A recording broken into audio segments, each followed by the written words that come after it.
Good evening and welcome. Tonight we will be going over the history and geography of Bilasuvar in Azerbaijan. You can see up there. Azerbaijan. Now this video is going to be a map only video. Sorry for my squeaky chair. Oh my gosh, it is driving me insane lately. This is going to be a map only video tonight just because this region, which is roughly like right like that, doesn't really have a lot of pictures on Google Earth. If you're new to my videos, after we look over the map and talk about history, we go to Google Earth and look at the pictures there, but there pretty much aren't very many at all, so we're going to skip that tonight. So instead we're going to have some sounds.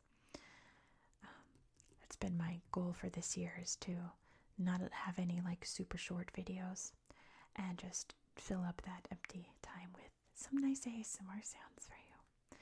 So last week we did Azerbaijan, and Azerbaijan is the land of fire, so I got out some candles for you. We're going to do that again because I really enjoyed it. I've got my box of matches out again. Strike a match, make some nice match sounds. And I grabbed this woodwick candle today because I love the sound of woodwick candles.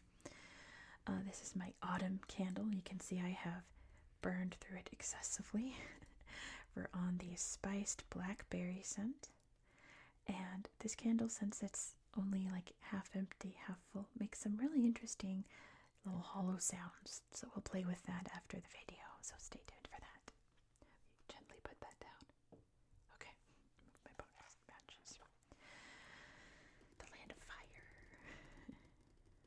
Which I'll link my Azerbaijan playlist up there in the corner so you can learn why it's called the Land of Fire. Mainly you'll learn in the Baku episode. You can see Baku up here, the capital on the Baku Peninsula in the Caspian Sea. So Bilasuvar, as you can see, is mostly farmland. We have this massive wetland up here, which it looks like on my atlas. It's called the Kura Aras Lowland. Kura Aras Ovaligi. Probably butchered that. A little bit of that is in Bilasuvar, right about here, which it's mostly some really pretty wetland, but I would show you, but there's only like 3 pictures on Google Earth and it's just like wetland. Pretty, but it's just wetland. Otherwise, the rest of the region is farmland.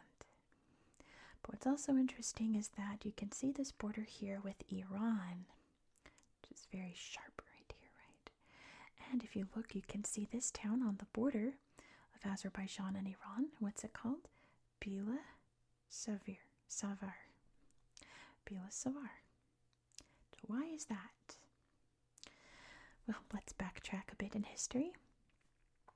This town would have been founded in the 10th century by the Persians, which Persia is now called Iran today.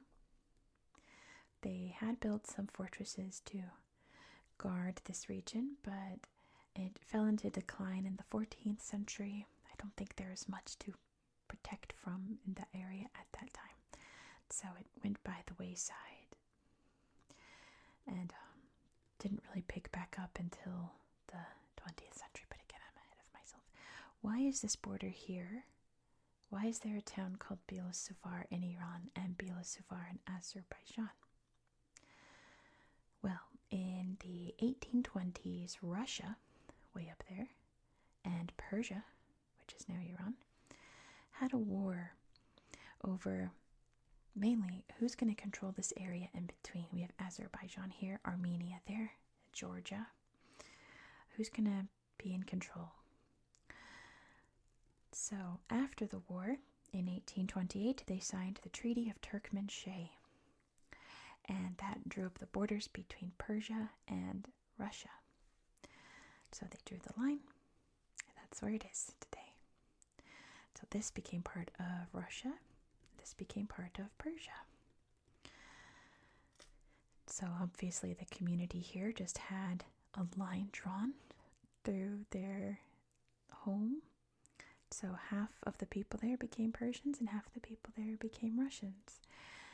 There's still many Azeri people here, which is even called, if I slide this up, this part of Iran is called Azerbaijan.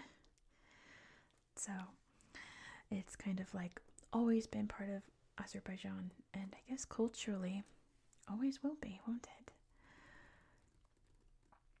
Pretty interesting, I think.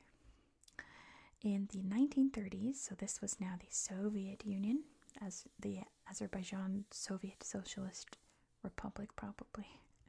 They all had very specific names. I assume this was the Azeri SSR. They renamed the town to Pushkin, as the Soviets liked to change names to reflect Russian history, after Alexander Pushkin, the poet, playwright, I believe. I think he wrote plays. But that changed back after the fall of the Soviet Union in 1991. Became Bilasuvar again. And that was all of the history that I could find for you guys in this area. So yeah, you can see why we're having sounds after, just to fill up some time. Let's use some extra time to relax and hear some nice candle sounds from the land of fire. I should note, if you can hear a dove outside, it is daytime that I'm filming this. It's a snow day. The snow is coming down like crazy right now. So hopefully no snowplows go by, no loud trucks zoom through in the snow. I'm in kind of a quiet neighborhood, so I think the only reason that would, there would be any loud noises is if they're trying to move snow around. So hopefully that won't happen while we're doing some nice candle sounds. But that's why there's a bird outside, if you can hear it. I don't know if you can hear it. It won't stop singing, but it's kind of nice. Yeah, I think I can hear on my super microphone. I think I hear someone shoveling outside. But that's okay. I don't think it's picking up too loud. So I'll shut up now. Let me stop yapping. Let me go get the candle and make some nice sounds for you. So thank you so much for watching. If you enjoy this style of content, please consider subscribing. Tomorrow's episode will be a nice long full one. In Turkey, we'll have history, geography, tablet time, all of the bells and whistles. Because it's a very fascinating part of Turkey. It's actually where the Ottoman Empire began, where Osman I, the first Sultan of the Ottoman Empire, was born and raised. His dad was an important tribal leader. That's how he gained power.